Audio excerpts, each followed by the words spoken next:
The fire's burned down to coals, and the light's gone, that deep gold it only gets right at dusk. A black Dutch oven sits half buried in the embers. The smell of beans and salt pork is hanging in the cool air, and a man in a flour sack apron is feeding a dozen hungry hands out of almost nothing. No cooler, no propane stove, no foil, no freeze-dried packets, just a fire, one heavy iron pot, a sack of cornmeal, and a few cuts of cheap meat. That right there is how the West got fed, and how a whole country fed itself when there wasn't a dollar to spare. I'm Wendell. I've been cooking over open fire and a wood stove since before most folks watching had their first kitchen, 50 years of it. And I'll tell you something. The fanciest meal I ever sat down to wasn't in any dining room. It was a tin plate of cowboy stew and a hunk of skillet bread eaten off the tailgate of a truck with the stars coming out. This is exactly how families ate through the Great Depression, and how the old cattle outfits fed their crews on the trail, when there wasn't money for fancy gear, and the only cooler was a cold creek. They didn't have a camp store to run to. They had a fire, an iron pot, and a rule: waste nothing and make it taste good anyway. The camping gear company would rather you forgot all this. They do better every season. You think you need $80 of freeze-dried pouches to eat in the woods. So stay with me, partner. By the end of this you'll have 23 real camp suppers, breakfasts, one-pot dinners, trail breads, sweets, and a couple of camp drinks. That the old-timers actually cooked, what they cost back then and roughly now, and how to make them over a real fire without poisoning anybody or burning your hands off. Some of these go back 100 years. A few of them, I'll be honest with you, got a modern shortcut mixed in over the years, and I'll tell you straight which ones, because that's the whole game. Let me start where every camp day starts: breakfast. Now, the first thing the old hands cooked of a morning was the simplest thing there is: johnnycake. Folks called it hoecake too, because field hands would cook it on the flat of a garden hoe held over the fire. It's nothing but cornmeal, a pinch of salt, a little grease, and hot water, patted into a flat cake and fried in a greased skillet till the edges go crisp and brown. Cost you maybe 15 cents worth of meal to feed 4? That's number one. Number 2 is its cousin, the flapjack.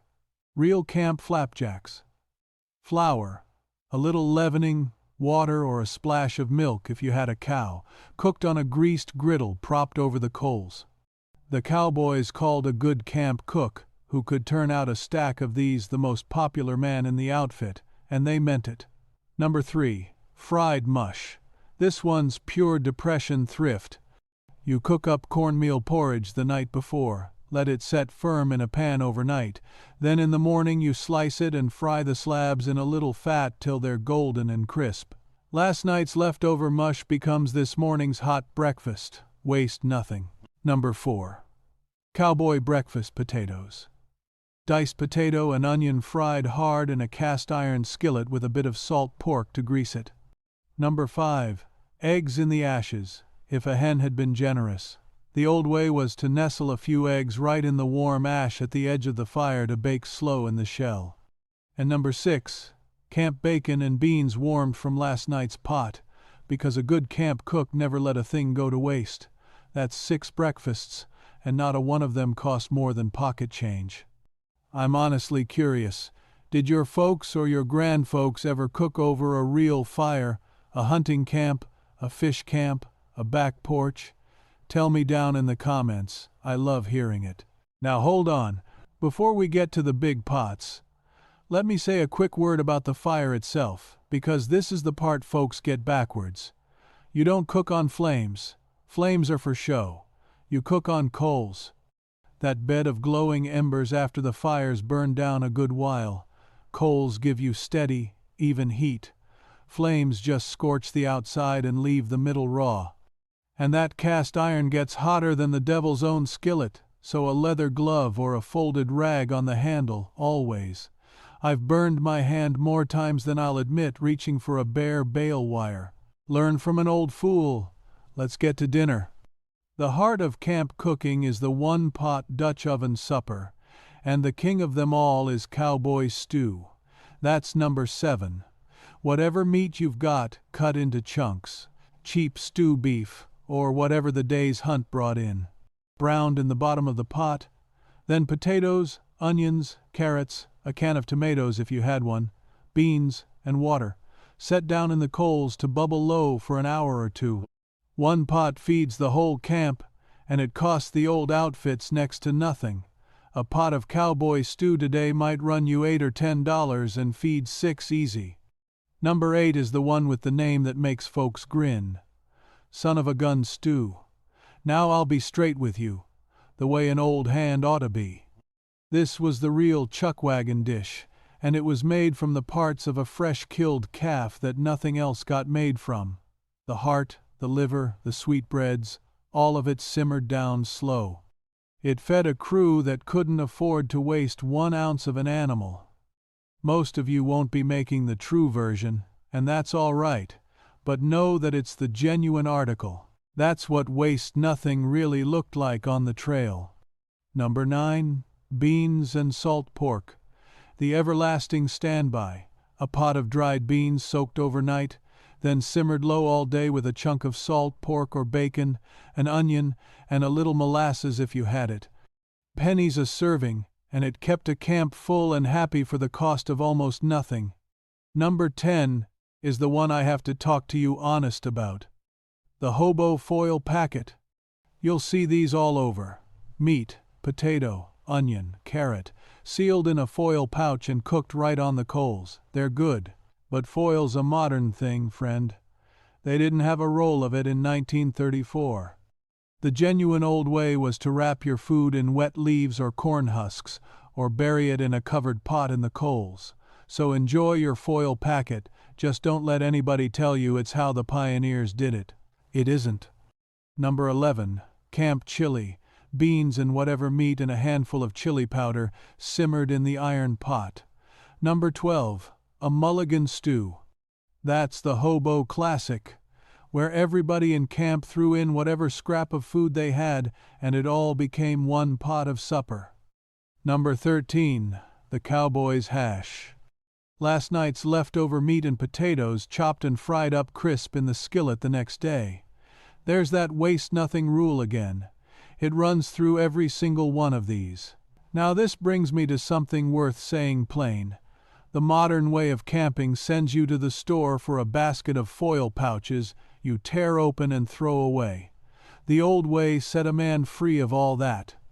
A sack of cornmeal, a sack of beans, a side of salt pork, an iron pot, and you could eat like a king in the wilderness for a week on a couple of dollars. A box of fancy camp meals is a fine thing for one night, but the old trail kitchen could feed a whole crew for a month, and it never needed a store at all. Let's talk bread, because no camp supper is complete without something to sop the gravy. Number 14 is skillet cornbread, baked right in the Dutch oven with coals shoveled on the lid so it browns top and bottom like a little oven. Number 15, bannock. Now bannock's the great trail bread of the trappers and the drovers. Just flour, a little leavening, salt, and water, mixed into a dough and either fried flat in the skillet or wrapped around a green stick and baked leaning over the fire. Costs almost nothing and it's hot bread in 20 minutes anywhere on earth. Number 16 is hardtack, the famous one. Flour and water and a little salt. Baked hard as a roof shingle so it'll keep for months in a saddlebag. Now I'll tell you honest, hardtack is a survival bread, not a supper you look forward to. The soldiers soaked it in their coffee just to get a tooth into it, but it kept, and that's why it earned its place. Number 17, ash cakes, cornmeal dough baked right on a clean flat stone set in the coals, the oldest camp bread there is. That's a lot of good eating, and we're not done. Now, where are you watching from? I always like knowing how far these old recipes travel. Drop your state or your country down below. It does an old man's heart good. Let's get to the sweets, because even a hard year had room for a little sweetness, and a camp cook who could make dessert was worth 2 who couldn't. Number 18, the crown of them all, Dutch oven cobbler. You lay your fruit in the bottom of the pot, fresh berries or dried apples soaked soft, drop a simple biscuit dough or a batter over the top, put the lid on with coals heaped above and below, and in 40 minutes you've got hot cobbler bubbling up golden in the middle of the woods. There is no finer thing on this earth, and I'll not be argued with on it. Number 19. Camp Doughnuts. A simple dough fried in hot fat in the deep skillet, rolled in a little sugar. They made them on the trail when there was lard to spare. Number 20. Molasses Taffy. Folks would boil molasses down thick by the fire, then pull it by hand till it went pale and chewy. It gave the children something to do of an evening and something sweet at the end of it. And number 21. Dried apple hand pies. A little dough folded over stewed dried apples and fried crisp. The dried apples kept all winter with no power at all, so this was a sweet a family could have in the dead of February. Now for the drinks to wash it all down. Number 22 is the one every camp ran on. Cowboy coffee. Just coarse grounds thrown straight into a pot of water, boiled hard, then settled with a splash of cold water so the grounds sink. Strong enough, the old joke went, to float a horseshoe. I could talk a whole half hour about doing cowboy coffee right, and one of these days I will, in its own video, because there's a real art to it. And number 23, to finish. Switchel. Now there's a forgotten one. Switchel was the old haymaker's drink, water with a little vinegar, a little molasses or honey, and a touch of ginger. It was what the field hands and the trail crews drank to cool down on a hot day long before anybody bottled a sports drink. Tart, sweet, and it'll surprise you. And there's your 23. 6 breakfasts, 7 one-pot suppers, 4 trail breads, 4 sweets, and 2 camp drinks, every one of them cheap, every one of them real, and every one of them cookable over a fire with one good iron pot. Let me leave you with a word of plain caution, because it matters. Cook your meat through, all the way. A fire fools you, crisp outside and raw within, so cut into it and be sure. Keep that cast iron handled with a glove, the iron stays hot long after the meal. And if you're out more than a day with fresh meat, keep it cold the old way. Down in a cold creek, or in the shade wrapped in a wet cloth, and when in doubt, don't risk it. No tin plate of stew is worth a sick camp. Next time, I'll show you what old trail cook Gus did to feed 30 men 3 months out on a cattle drive with no icebox in sight. The whole chuck wagon system, the way one man kept a crew fed clear across the plains on flour, beans, and salt. It's the natural next step after today, and it's a good one. Until next time, keep your cellar cool. Keep your knife sharp. And remember, the folks who fed a family through the Depression with $2 and no icebox knew things were only just starting to need again.